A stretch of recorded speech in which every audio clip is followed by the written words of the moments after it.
Qui s'en fout? Picsou, Picsou, Picsou, c'est le plus riche, le plus chiche, le plus roublard de tous les canards. Il fait d'ailleurs lui-même partie de la compagnie de divertissement la plus riche au monde, Disney, avec Mickey. On le voit rarement directement interagir avec lui, mais il s'est connecté au monde de la petite souris à travers notamment son neveu tout aussi bien connu, Donald. L'oncle radin Picsou est créé en 1947 par Carl Barks, s'inspirant du film Citizen Kane, avec un vieux personnage riche et aigri, seul au sommet d'une montagne. Dans sa première apparition, Picsou n'a en effet rien à voir avec l'aventurier intrépide que vous connaissez tous. Il n'invite Donald et ses neveux Riri, Fifi et le loup que pour jauger ses héritiers. Victime d'un vol, il se fait aider par ses neveux qui utilisent ses anciens trophées pour arrêter les raptous. C'est là que son esprit aventurier se réveille enfin et qu'il reprend goût à la vie et que commencent officiellement les aventures de notre bande à Picsou.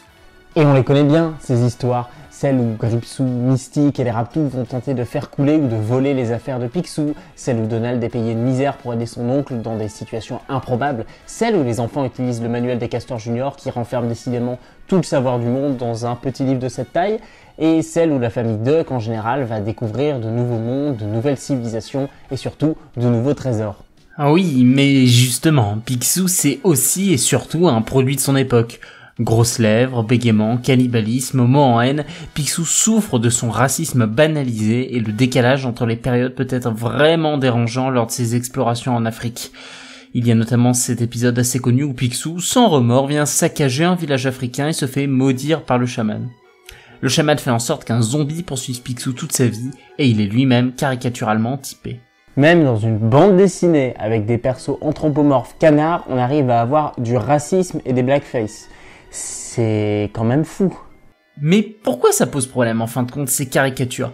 Eh bien c'est parce que Karl Barks c'est un vrai capitaliste pure souche, en mode appât du gain, méritocratie, idée de self-made man à l'américaine.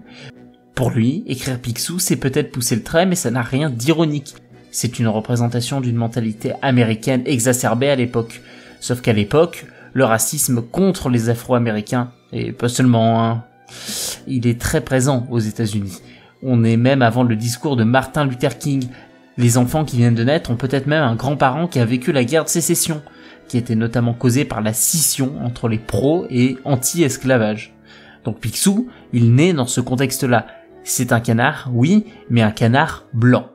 Et représenter des personnages africains comme bégayants ou avec des grosses babines, ça participe à les rapprocher de l'animal, comme des créatures voraces, affamées.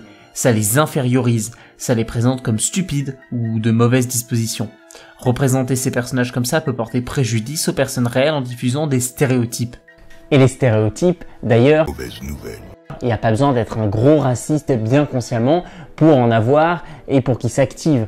Inconsciemment, on en a tous. Et sans qu'on s'en rende compte, ils peuvent influencer nos choix, nos décisions, nos actions.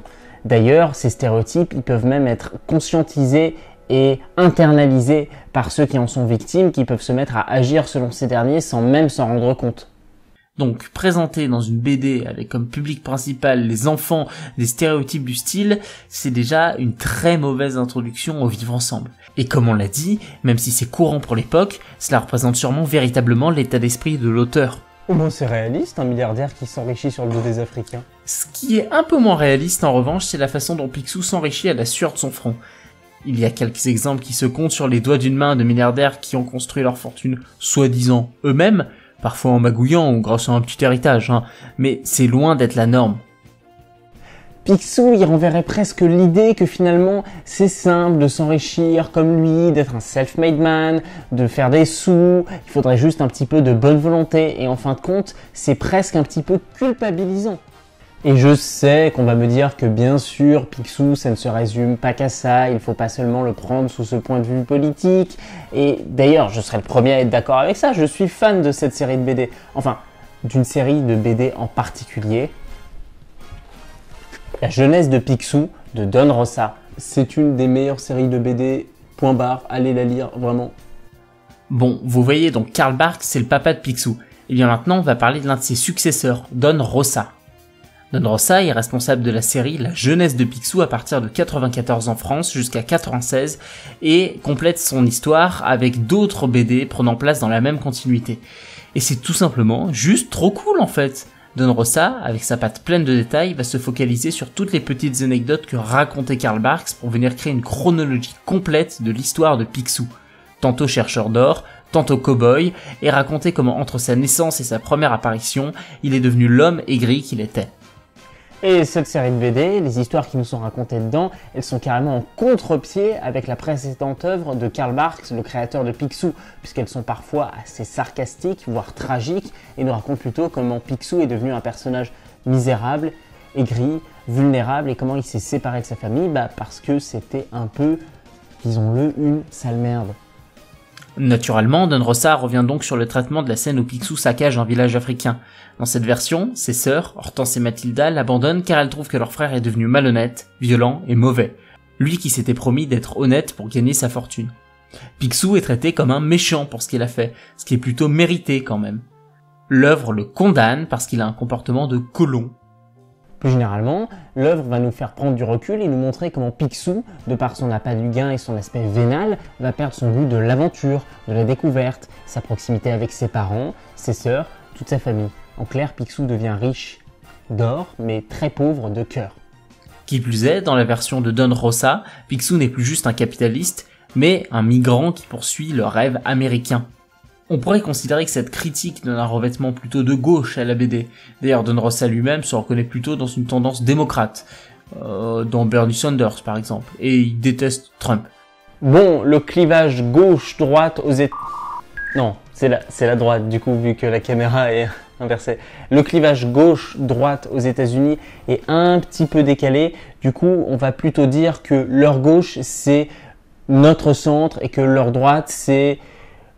la droite, quoi.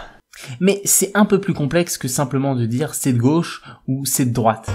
Ça c'est de gauche, le truc d'artiste, quoi. On y retrouve quand même des valeurs comme la famille, la fierté de ses origines, le travail et le mérite, caractéristiques du rêve américain mais avec un revêtement d'honnêteté, une sorte d'honnêteté dans sa façon d'agir, de vertu morale dans le fait de ne pas tricher pour devenir riche, et de respecter les autres plutôt que de les exploiter.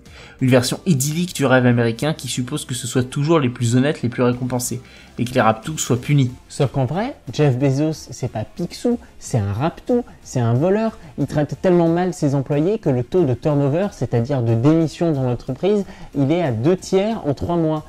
2/3 en 3 mois. C'est-à-dire que le mec qui t'explique que tu vas quitter l'entreprise d'ici 6 mois, au bout de 3 mois, il est déjà plus là. Ça fait aucun sens. Comment c'est possible ? Alors en fait, la façon dont on va percevoir Picsou en tant qu'œuvre et en tant que personnage va dépendre de notre prisme d'analyse et de nos propres valeurs. Personnellement, mes valeurs sont plutôt celles du partage, de l'entraide, des valeurs plutôt ancrées traditionnellement à gauche. Et mon prisme d'analyse, là, il me permet de voir dans l'œuvre de Don Rosa ces valeurs-là. D'autant plus qu'elles prennent complètement à contre-pied l'œuvre de Karl Barks où elles sont d'autant moins présentes. Mais si tes valeurs à toi, elles sont plutôt en adéquation avec le rêve américain, c'est plutôt ça qui va ressortir pour toi dans cette œuvre. C'est aussi par notre prisme d'analyse qu'on va donc pouvoir retirer des icônes, des idées qui nous semblent les plus pertinentes pour nous, au risque parfois de rentrer dans le biais de confirmation. Cela dit, bien qu'on puisse tirer beaucoup de conclusions différentes à partir d'une même œuvre, il y a quand même des évidences qui sautent aux yeux. Par exemple, dans Picsou, on peut arguer qu'il y a une critique de l'exploitation capitaliste et de ses méfaits qui causent une déshumanisation. Cependant, un des principaux gags, c'est de faire en sorte que Donald soit surexploité et sous-payé, comme beaucoup d'autres employés.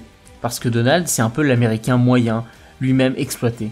Mais est-ce qu'en faire une blague, un gag, c'est pas un peu le normaliser dans l'absolu ? Est-ce que le rendre habituel dans la BD, c'est pas un peu le rendre normal dans la vraie vie? Encore plus si on le fait lire à des jeunes.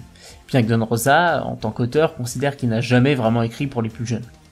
Est-ce qu'il n'y a pas une forme de contradiction? Est-ce qu'il n'y a pas d'ailleurs une forme de contradiction plus large avec Picsou en général? Sa critique du capitalisme qui surproduit, qui est peut-être immoral, et la façon dont est commercialisée l'œuvre Picsou, c'est-à-dire en série, depuis bientôt 100 ans, et sans jamais s'arrêter, en tirant de plus en plus sur la corde pour le profit que peut apporter cette licence. La façon dont ces histoires sont encore aujourd'hui, des dizaines d'années plus tard, déclinées, recopiées, restructurées, dénaturées dans le but de produire de plus en plus de profit pour Disney.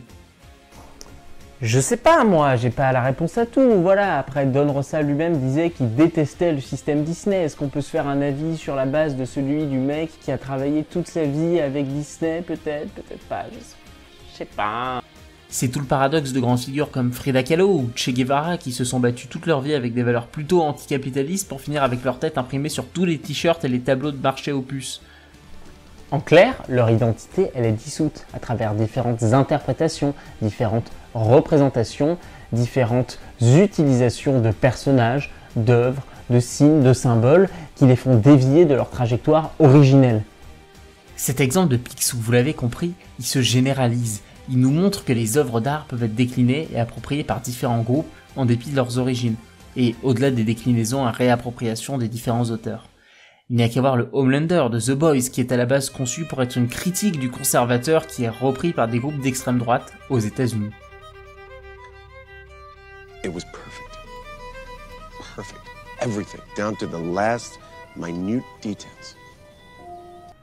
Même en tant qu'auteur, pas simplement en tant que lecteur, il faut se dire que la représentation de nos personnages, l'idée qu'on s'en fait, n'est pas limitée à notre simple création, mais bien aussi de celle des consommateurs culturels qui vont l'influencer, de par leur prisme d'analyse.